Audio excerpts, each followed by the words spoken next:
Hello and welcome to Growing Through Connection, a podcast that explores the life-changing impact of emotionally focused therapy. Join us as we discover how EFT helps create and secure lasting connections, leading to more fulfilling lives. In this special first season, we offer a series of short conversations with the late Dr. Sue Johnson, the pioneering visionary behind EFT. Sue shares her personal journey, reflects on the evolution of her work, and offers powerful insights into the science of emotional connection. So settle in and enjoy this unique opportunity to get to know Sue while discovering how EFT can deepen your relationships and enrich your life in ways you never imagined. Sue, can you talk a little bit about Edgar and Eloise and how those two wonderful puppets inspired your story? Yes, I mean, I don't write fiction, but I did, right?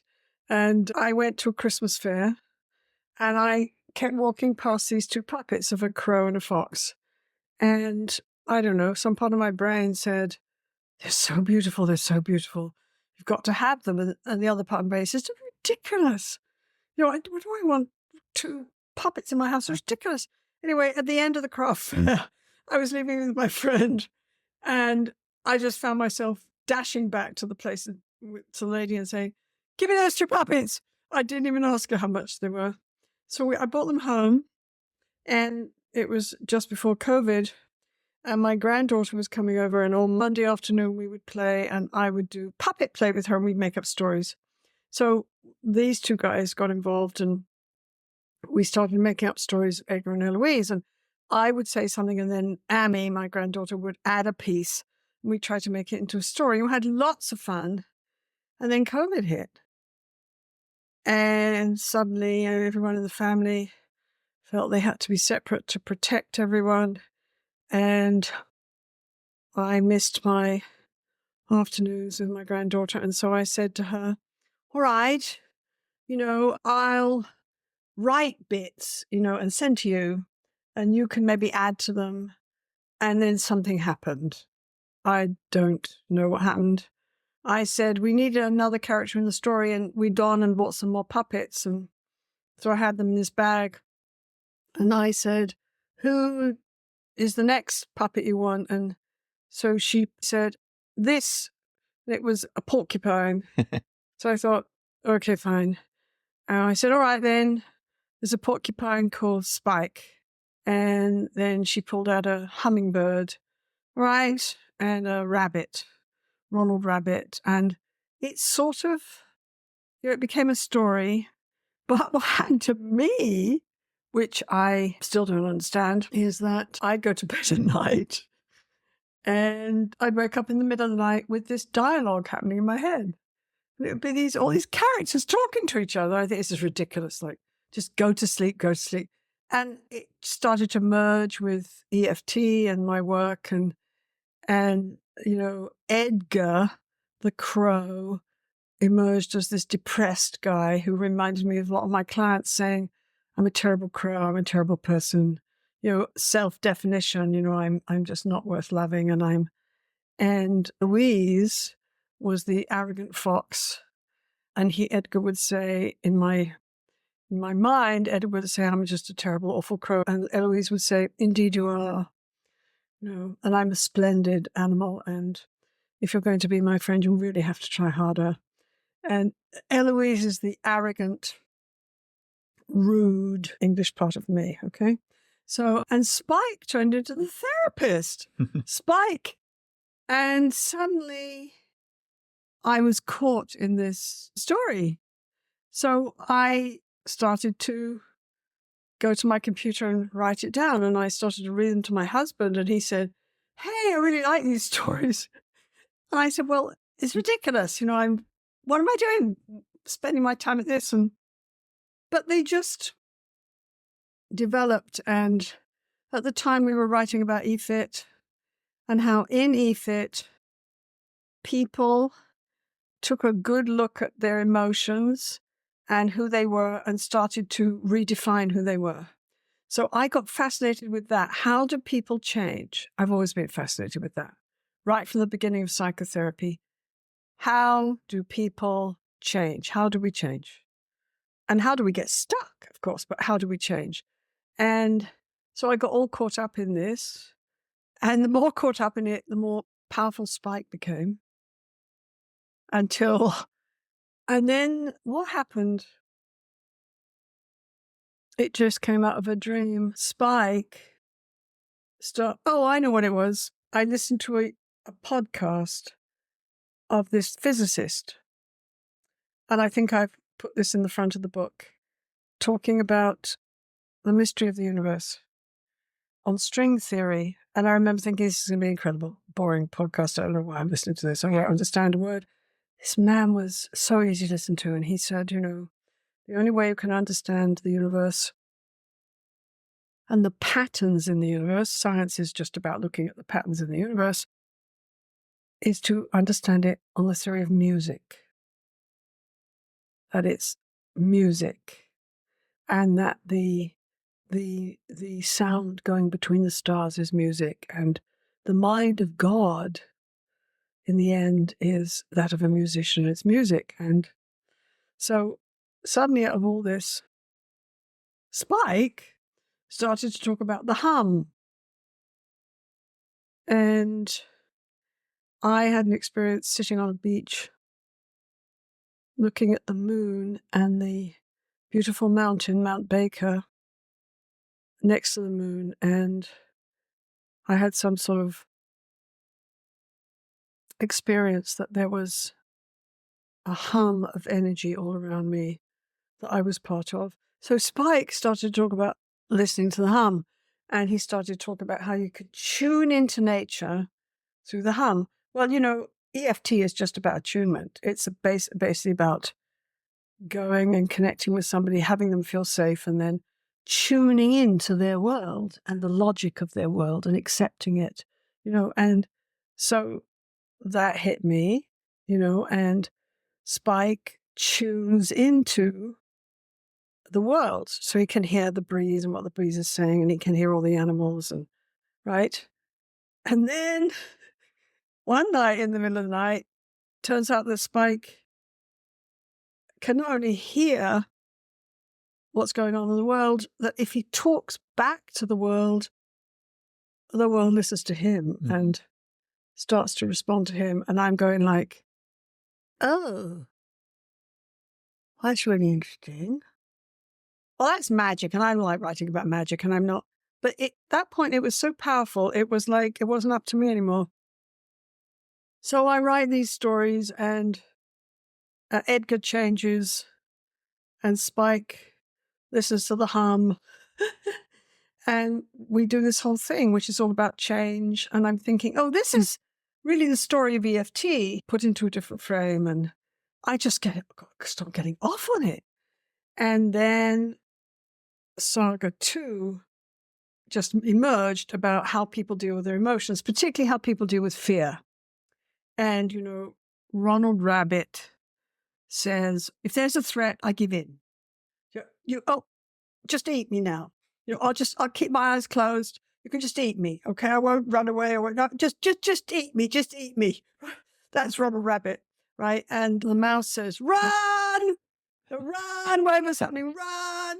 Right? And that's what we all do in life. We either run and avoid, or we give up and freak out and go berserk. And, and the second saga started to evolve, talking about there's a threat, and the threat is a man's coming to cut down the trees in the forest, the 3 pines, and how the animals respond to that. And they respond the way our clients respond, the way we respond. And Harry the Hummer just deals with his emotions by flying frontwards and backwards, frontwards and backwards, frontwards and backwards, which is what we do when we try to distract ourselves by continuous activity. I'll just keep I'll go to the gym 30 hours a day just to keep my mind from. And so the animals will end up dealing with their fear until Spike somehow calms them all down, and Eloise actually becomes more compassionate and useful because she's learned to have respect for Edgar now. And he's done what people do in EFT, which is he's told her, what he needs and how she can help him. And so she starts to do that. And the animals come together. And when they come together, of course, this is attachment science. When they come together, they can't do anything about this man and his his machine, except when they come together. And then, of course, they can. And when he comes to cut down the trees, Spike talks to the fog off the coast. Mm-hmm. And the fog comes in, so he can't see the trees. And then, I shouldn't tell people what happens. Edgar attacks him, and Eloise bites his feet. And the hummingbird, Harry Hummer, goes straight into his ear. And the mice find a way to bite his machine. The point is they come together into a safe community and they defeat him. So that's the second saga, which is about how we deal with our emotion and how we can come together. And that's attachment science. And how people change is science of EFT and attachment. So it's all related. All I can say is it took me over and wrote me. It was a gift given to me. It was a gift to my granddaughter. It's a way of talking about EFT and attachment in a different way. It's a way of talking about us as human beings and how we get stuck and how we grow. And we put it out as a gift to other people, that's all.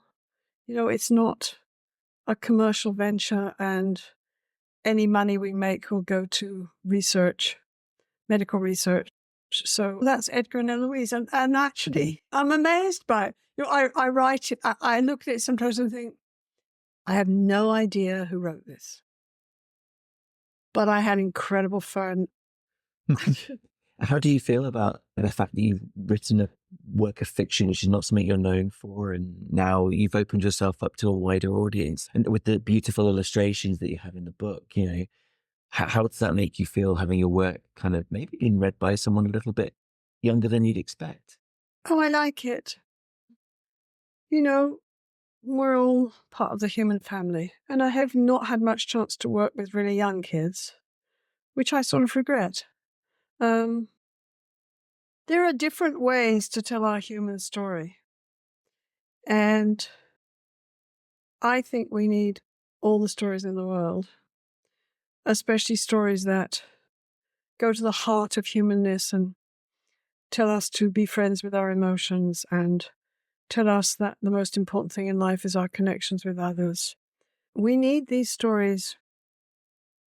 So many stories in our world right now are so dark, so negative, so about who's the oppressor and who's the oppressed and how we're all different. And I despair sometimes of our ability to come together.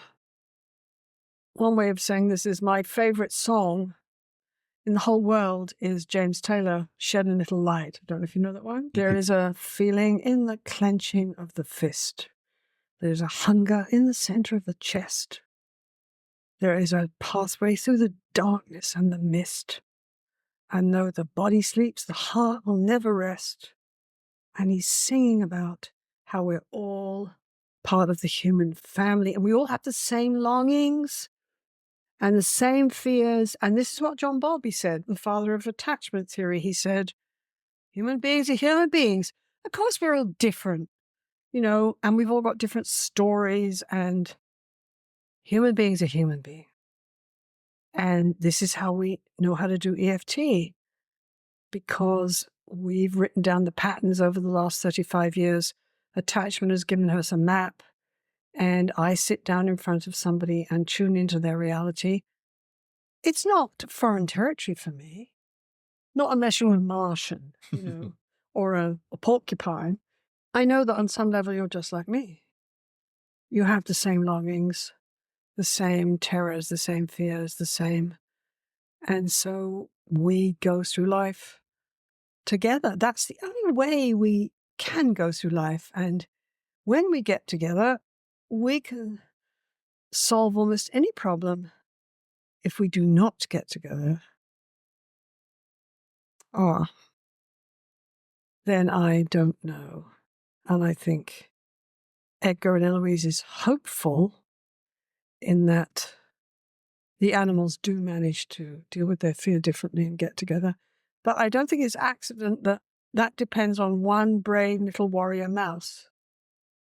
Because at one point in the story in Saga 2, when all the animals say, run away, right, there's nothing we can do. The big guy with the chainsaw is coming. And even Eloise said, it is completely ridiculous to believe that this small group of pathetic animals can stand up against a man with a chainsaw. This is the cognitive, right? And Spike just shakes his head.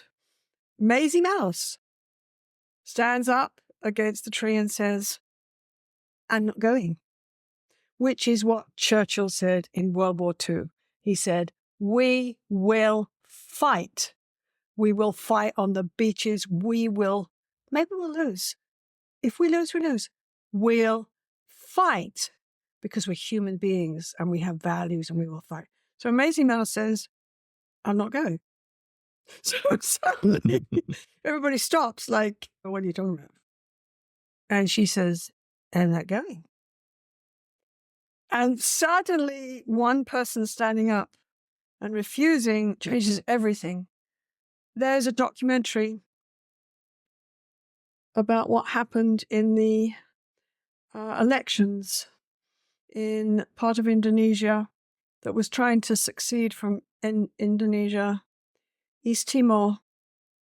And there's a documentary about the fact that when they tried to have the elections, the Indonesian government brought in all these crazed mercenaries who were all on drugs. And the people got scared and they all fled to the UN compound. And the UN compound just had a tiny little fence and everyone was terrified. And there's a scene, it's dear to my heart, that was a part of Maisie Mouse's thing, where the head of the UN delegation says, it is no longer safe here. The UN says you will all leave. We are going out in the vans and we are getting in the vans and we are leaving. And so everyone starts to pack up their things. And then a female voice says, I'm not going. And he says, what are you talking about? You can't do anything. We have no guns. You're crazy. What are you talking about? And the female voice says, I'm not going. If we go, all these people in this compound will die because these crazy guys, and the election will fail, and East Timor will. I'm not going. So then somebody else says, I'm not going either. They didn't go. They held the election. East Timor succeeded from Indonesia. And this is the power of one person standing up in their human frailty and vulnerability and saying, I am frail, I am vulnerable, and I will fight for my basic humanness. So Maisie Mouse does that. And that came out, I don't remember watching that thing for years, and suddenly there it is. I'm writing about Maisie Mouse, and I'm thinking, oh yeah, that's right. That thing that happened in East Timor, and Maisie Mouse is an inspiration. And she changes everything by the position she takes. That's what Churchill did in World War II. We will not surrender. Of course, it's the most logical thing to do, and we will not do it. Thank you for joining us on Growing Through Connection. As we conclude, remember that connection is at the heart of human experience. Keep exploring, keep connecting, and we'll see you next time on Growing Through Connection. This podcast is a production of Sue Johnson. Learn more about EFT at drsuejohnson.com and at the International Center for Excellence in Emotionally Focused Therapy site at iceft.com. To find a qualified emotionally focused therapist in your area, visit iceft.com and click on our Find an EFT Therapist directory. If you enjoyed this podcast, please leave us a 5-star rating and be sure to tell your friends. Until next time, stay connected.